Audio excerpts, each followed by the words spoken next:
السلام علیکم ورحمۃ اللہ وبرکاتہ۔ نحمدہ ونصلی علی رسولہ الکریم، اما بعد فاعوذ باللہ من الشیطان الرجیم، بسم اللہ الرحمن الرحیم۔ آج ہم حدیث نمبر 1327 پڑھیں گے۔ وعن ابی ہریرہ رضی اللہ تعالی عنہ، سیدنا ابو ہریرہ رضی اللہ تعالی عنہ سے روایت ہے، قال قال رسول اللہ صلی اللہ علیہ وسلم، وہ کہتے ہیں کہ رسول اللہ صلی اللہ علیہ وسلم نے فرمایا، ما جلس قوم مجلسا یذکرون اللہ فیہ، کہ کوئی قوم بھی ایسی نہیں، ما جلسا کہ وہ نہیں بیٹھتی، مجلساً کسی بھی بیٹھنے کی جگہ پر، یذکرون اللہ فیہ کہ وہ اس میں اللہ کا ذکر کریں، الا حفتہم الملائکہ مگر گھیر لیتے ہیں ان کو فرشتے، وغشیتہم الرحمہ اور ڈھانپ لیتی ہے ان کو اللہ تعالیٰ کی رحمت، وذکرہم اللہ فی من عندہ اور اللہ تعالیٰ ان کا تذکرہ فرماتے ہیں ان فرشتوں میں جو اللہ تعالیٰ کے پاس موجود ہیں۔ تو اس میں ذکر کی مجلس کی فضیلت بیان کی گئی ہے کہ فرمایا کہ کوئی قوم بھی ایسی نہیں جو کسی بیٹھنے کی جگہ پر بیٹھ کر اللہ کا ذکر کریں، مگر ان کو یہ فضیلت حاصل ہو جاتی ہے کہ فرشتے ان کو گھیر لیتے ہیں اور چاروں طرف سے، اور اوپر سے اللہ تعالیٰ کی رحمت ڈھانپ لیتی ہے، پھر اللہ تعالیٰ ان کا تذکرہ فرشتوں میں کرتا ہے۔ تو دیکھیں کہ ذکر یعنی یہ اللہ تعالیٰ کی بہت بڑی عبادت ہے، اور ذکر صرف زبان سے نہیں ہوتا بلکہ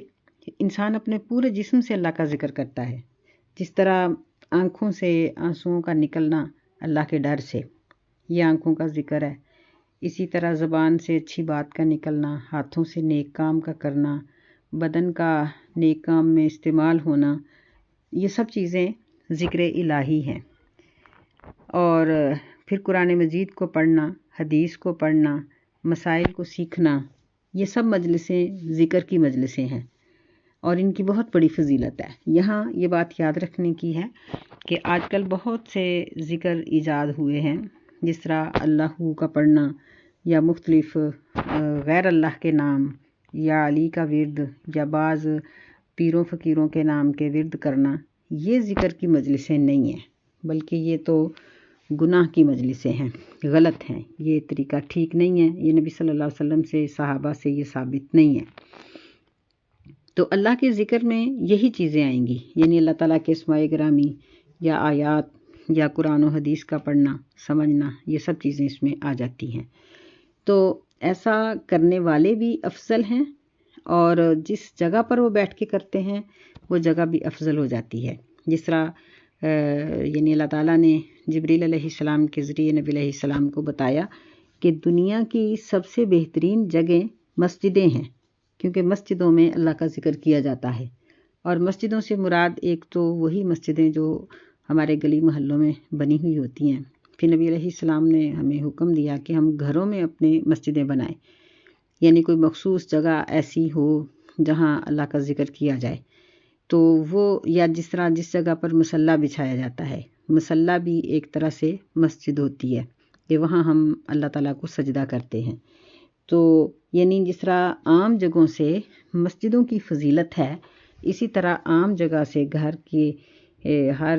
کونے گوشے سے بہتر ہمارا جائے نماز ہے،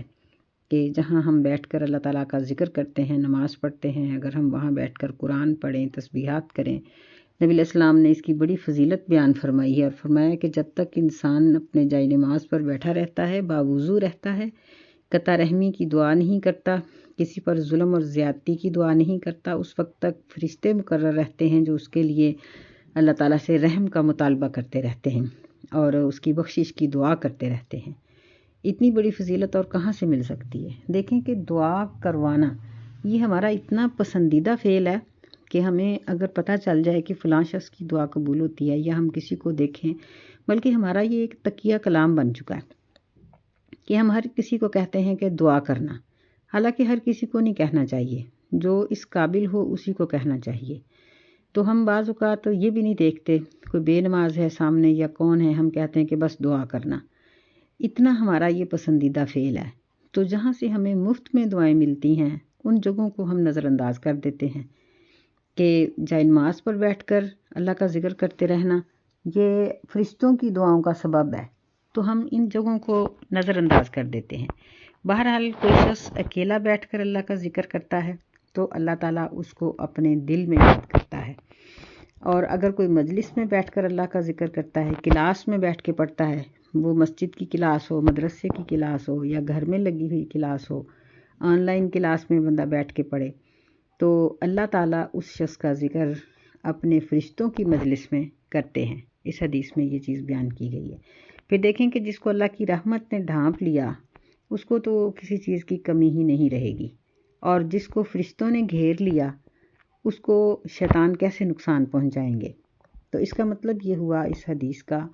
کہ اگر ہم اپنی حفاظت چاہتے ہیں اور ہم بہت بری بلاؤں اور مصیبتوں سے بچاؤ چاہتے ہیں اور اللہ کی رحمت چاہتے ہیں تو پھر ہمیں کثرت سے اللہ کا ذکر کرنا چاہیے۔ نبی علیہ السلام نے فرمایا کہ تمہاری زبان اللہ کے ذکر سے تر رہنی چاہیے، اور آپ کی اپنی عادت مبارک بھی یہی تھی۔ اگلی حدیث میں بھی اسی قسم کی ذکر کی ایک قسم بیان کی جا رہی ہے۔ وعنہ رضی اللہ تعالیٰ عنہ قال قال رسول اللہ صلی اللہ علیہ وسلم، سیدنا ابو ہریرہ رضی اللہ تعالیٰ عنہ بیان کرتے ہیں کہ رسول اللہ صلی اللہ علیہ وسلم نے فرمایا، ما قعد قوم مقعدا لم یذکروا اللہ فیہ ولم یصلوا علی النبی صلی اللہ علیہ وسلم، کہ کوئی بھی قوم نہیں بیٹھتی کسی بیٹھنے کی جگہ پر جہاں وہ اللہ کا ذکر نہ کریں اور نہ ہی اس مجلس میں نبی صلی اللہ علیہ وسلم پر درود بھیجیں، الا کان علیہم حسرۃ یوم القیامہ، مگر وہ مجلس قیامت کے دن افسوس کا سبب بنے گی ان کے لیے۔ دیکھیں کہ کتنی بڑی وعید ہے۔ اخرجہ الترمذی، سے ترمذی نے روایت کیا ہے اور کہا ہے کہ یہ حدیث حسن ہے۔ تو اس حدیث سے معلوم ہوا کہ ہر مجلس کا معنی ہوتا ہے مجلسن، بیٹھنے کی جگہ۔ مثلا ہم کچن میں بیٹھتے ہیں یا ہم گھر کی کسی کرسی پہ، صوفے پہ، بیڈ پہ بیٹھتے ہیں تھوڑی دیر کے لیے یا زیادہ دیر کے لیے،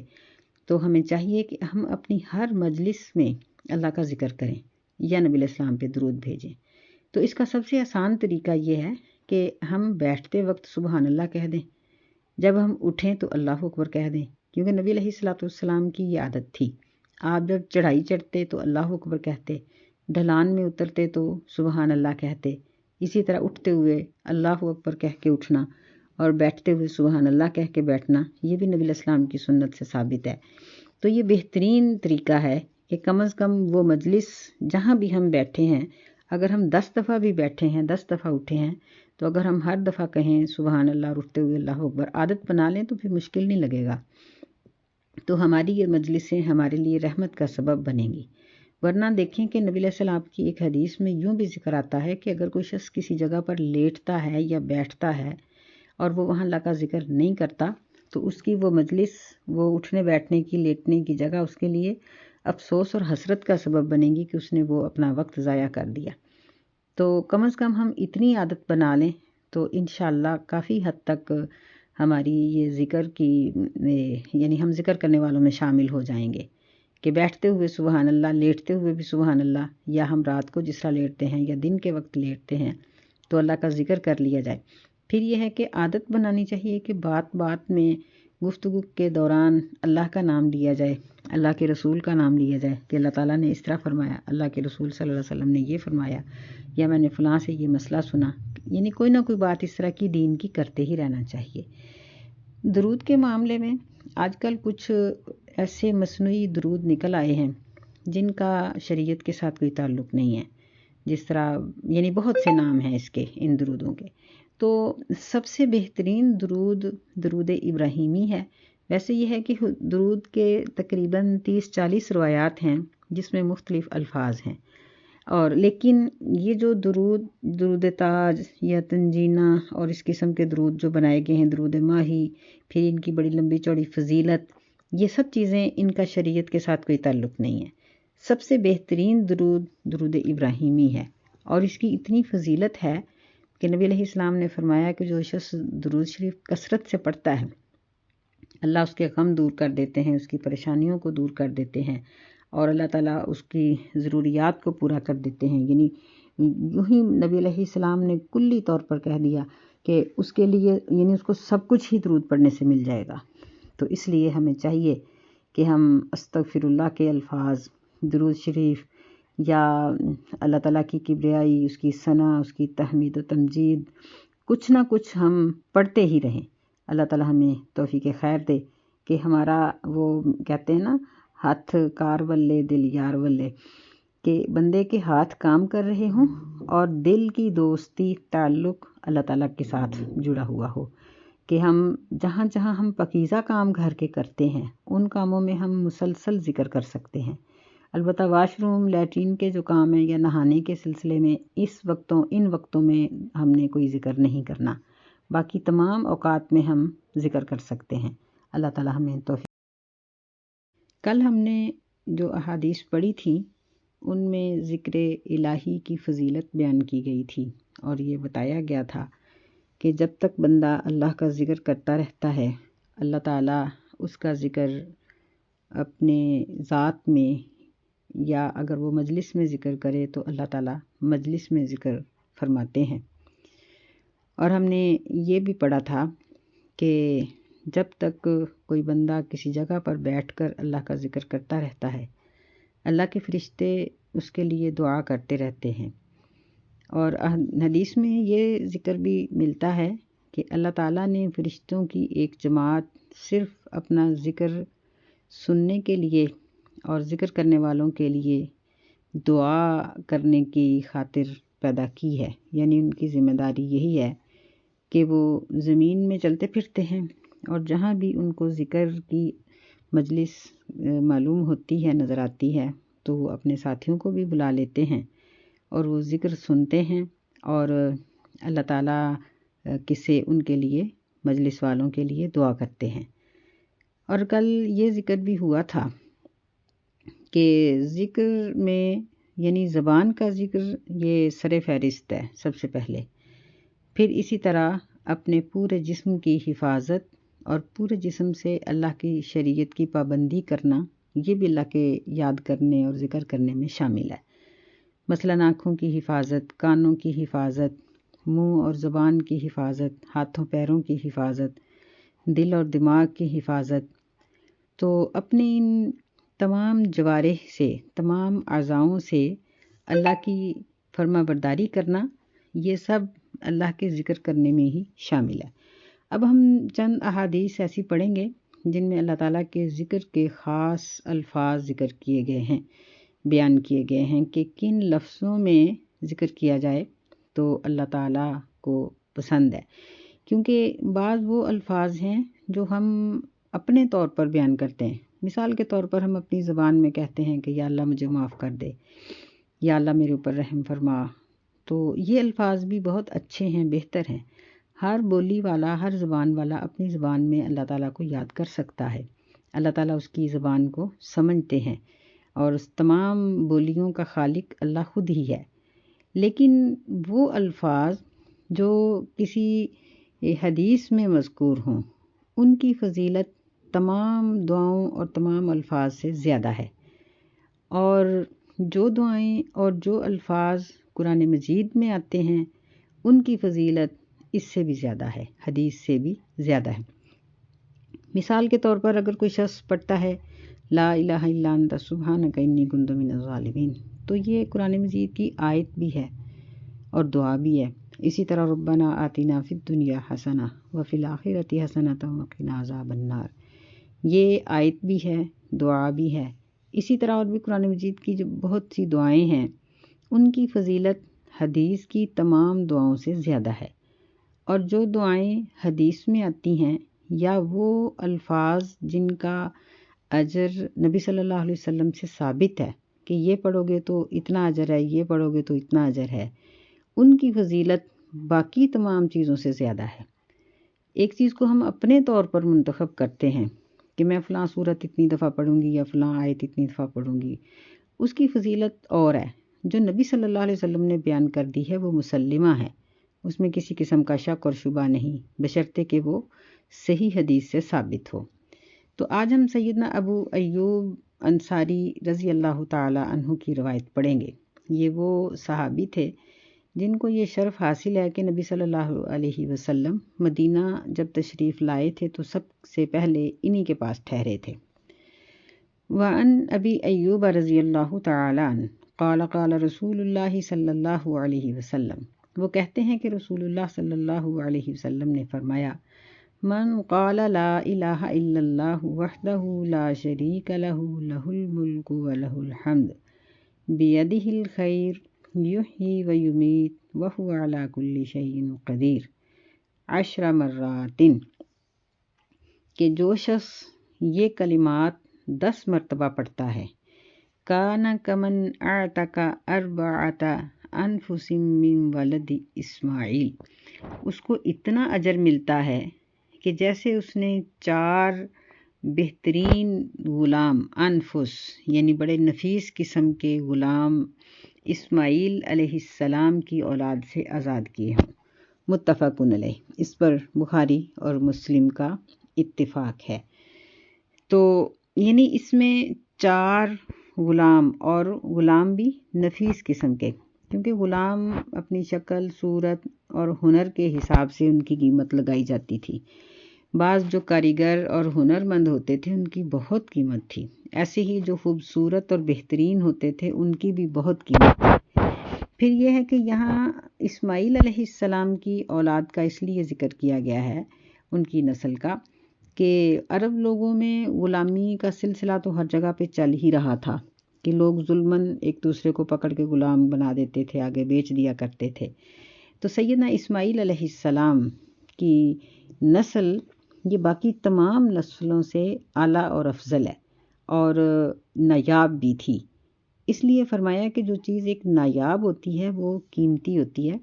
تو اگر کوئی شخص ان کلمات کو 10 مرتبہ پڑھتا ہے صبح کے وقت تو اس کو 4 غلام آزاد کرنے کا ثواب ملے گا، اور اگر کوئی انہی کلمات کو رات کے وقت پڑھے گا تو اس کو اتنا ہی ثواب رات کو بھی مل جائے گا۔ تو اب ہم ان کلمات کا ترجمہ کرتے ہیں۔ فرمایا لا الہ الا اللہ، اللہ کے سوا کوئی بھی معبود نہیں، کوئی بھی معبود نہیں مگر صرف اللہ تعالیٰ ہی، وحدہ وہ ایک ہے، لا شریک لہ اس کا کوئی بھی شریک نہیں، لہ الملک اسی کی بادشاہت ہے، ولہ الحمد اسی کی تمام تعریف ہے، بیدہ الخیر اسی کے ہاتھ میں بھلائی ہے، یعنی ہر قسم کی خیر دینے والا وہی ہے، یحیی و یمیت زندہ کرنے والا اور مارنے والا بھی وہی ہے، زندگی اور موت کا مالک بھی وہی ہے، وَهُوَ عَلَى كُلِّ شَيْءٍ قدیر اور ہر چیز کے اوپر اسی کی قدرت ہے۔ یعنی یہ بڑے جامع قسم کے الفاظ ہیں کہ اس میں عقیدے کی بھی یہاں یعنی اللہ تعالیٰ کی توحید کا اس بات بھی ہے، اور غلط عقیدے کی نفی بھی اس میں شامل ہے، صحیح عقیدے کا یہاں اقرار بھی شامل ہے، پھر اللہ تعالیٰ کی قدرت اور اس کی طاقت کا ذکر بھی ہے، پھر اسی طرح اس کے اختیارات کا ذکر بھی اس میں ہو گیا کہ وہ زندگی اور موت پہ، کیونکہ یہ زندگی اور موت ایسی چیز ہے کہ یہاں بڑے بڑے منکرین خدا جو ہیں ان کی بس ہو جاتی ہے، وہ یہاں آ کے چپ ہو جاتے ہیں کہ جب ان کو کہا جاتا ہے کہ کسی کو زندہ کر دو یا کسی کو مار کے دکھا دو تو ان کی انتہا ہو جاتی ہے۔ پھر اس کے بعد فرمایا کہ وہ ہر چیز پر قادر ہے، یعنی تمام تقدیر کے معاملات بھی اور عقیدے کے متعلق معاملات بھی سب چیزیں اس میں ذکر ہیں۔ تو ہم ان الفاظ کو زیادہ وقت ان پہ نہیں لگتا، جتنے بھی اذکار ہم آگے پڑھیں گے ان سب کو ہم کوشش کریں کہ ہم ان کی پابندی کریں گے، اللہ ہمیں توفیق عطا فرمائے۔ وعن نبی ہریرہ رضی اللہ تعالیٰ عنہ، سیدنا ابو ہریرہ رضی اللہ تعالیٰ عنہ سے روایت ہے، کہتے ہیں قال رسول اللہ صلی اللہ علیہ وسلم، کہ رسول اللہ صلی اللہ علیہ وسلم نے فرمایا، من قال سبحان اللہ و بحمدہ، جس شخص نے یہ کہا کہ اللہ تعالیٰ پاک ہے اپنی تمام تعریفوں کے ساتھ، 100 مرتين 100 مرتبہ، حطت عنہ خطایاہ، اس کی خطائیں، اس کے گناہ دور کر دیے جاتے ہیں، مٹا دیے جاتے ہیں۔ وَإِن كَانَتْ مِثْلَ زَبَدِ الْبَحْرِ، اگرچہ وہ سمندر کی جھاگ کے برابر ہی کیوں نہ ہو۔ متفق علیہ، اس پر بھی بخاری اور مسلم کا اتفاق ہے۔ تو یہ بڑا ہی چھوٹا سا وظیفہ ہے۔ اس حدیث میں سبحان اللہ و بحمدہ کا ذکر ہے، یہ فرشتوں کا ذکر ہے۔ اللہ تعالیٰ نے قرآن مجید میں پہلے پارے میں بھی ذکر کیا ہے کہ فرشتوں نے اللہ تعالیٰ کو کہا تھا کہ نحن نسبح بحمدک، کہ ہم تیری تسبیح کو حمد کے ساتھ ملا کر ذکر کرتے ہیں۔ یعنی سبحان یہ تسبیح ہو گئی اور حمد و بحمدہ ہو گئی۔ تو یہ فرشتوں کا ذکر ہے۔ اس میں اللہ تعالیٰ سے ہر عیب کی نفی اور ہر تعریف کو ثابت کیا جاتا ہے، تعریف کا اس بات اس میں پایا جاتا ہے۔ تو بعض روایات میں سبحان اللہ و بحمدہ سبحان اللہ العظیم بھی آتا ہے۔ تو اگر پورا بھی پڑھ لیا جائے تو پھر بھی کوئی بہت لمبا نہیں، اور اگر صرف سبحان اللہ و بحمدہ پڑھا جائے تو اس کا بہت بڑا اجر یہاں ذکر کیا گیا ہے کہ سمندر کی جھاگ برابر خطائیں اس کی معاف کر دی جائیں گی۔ یہاں قابل توجہ ہے یہ بات کہ یہاں خطایا کا لفظ ہے، یہاں اس کے گناہ کا لفظ نہیں، اسم کا لفظ نہیں آیا، بلکہ خطیئتن کا لفظ ہے۔ خطا وہ ہوتی ہے جو انسان سے بھول چک کے ہو گئی۔ مثلا ہم نے نماز تو پڑھ لی، لیکن نماز میں ہمارے خیالات ادھر ادھر چلے گئے یا کوئی کمی کوتاہی ہو گئی، یہ خطائیں ہیں ساری۔ لیکن جو ہم جان بوجھ کے کریں گے یا جس چیز کی طرف توجہ نہیں، مثلا وضو ہم توجہ سے نہیں کریں گے یا نماز کے وقت کو ہم توجہ کے ساتھ اس کا لحاظ نہیں رکھیں گے، تو یہ کبیرہ گناہ ہو جاتے ہیں۔ جیسے نماز کا چھوڑ دینا، زکوٰۃ کا انکار کرنا، اور بھی تمام جو اللہ تعالیٰ کے اور اس کے رسول صلی اللہ علیہ وسلم کے احکامات ہیں ان کا انکار کرنا، یہ سب کبیرہ گناہ ہیں۔ یہ گناہ اس طرح کے وظائف سے معاف نہیں ہوتے۔ بعض لوگ کرتے ہیں کہ درود شریف 500 دفعہ پڑھ لیا، 1000 دفعہ پڑھ لیا، فلاں دعا پڑھ لی فلاں، اور اٹھے اور دکان پہ بیٹھے تو دغا فریب جھوٹ، کم تولنا کم ناپنا سب کچھ، یا ڈیوٹی پہ جاتے ہیں تو خیانت کرتے ہیں، یا پھر اسی طرح خواتین گھریلو معاملات میں خامند کی خیانت، بیٹوں کی خیانت، رشتہ داروں کی خیانت، دھوکہ، فریب، بخل، لڑائی جھگڑا، اور ادھر سے یعنی لگائی بجائی، ادھر سے بات سنی ادھر کر دی، ادھر سے لڑا دیا چھڑا دیا، یہ چیزیں سب جو کی جاتی ہیں یہ ان وظیفوں سے معاف نہیں ہوتی، بلکہ ان کے لیے اللہ تعالیٰ سے توبہ کرنی پڑتی ہے اور آئندہ نہ کرنے کا وعدہ کرنا پڑتا ہے، اور اپنے ان گناہوں پر شرمندگی کے ساتھ اس کے آگے اپنے عمل کو درست کرنا پڑتا ہے، پھر یہ خطائیں اور یہ چیزیں معاف ہوتی ہیں، ورنہ اللہ تعالیٰ ان چیزوں کو معاف نہیں کرتے۔ تو آج یہ 2 اذکار ہی کافی ہیں۔ انشاءاللہ ہم سب کوشش کریں گے کہ ہم جنہوں نے اب نہیں پڑھے وہ اب پڑھ لیں، اور جنہوں نے یعنی باقی ہم کوشش کریں گے کہ صبح بھی ان اذکار کو پڑھیں گے۔ اللہ تعالیٰ ہمیں توفیق عطا فرمائے، آمین۔ السلام علیکم ورحمۃ اللہ وبرکاتہ۔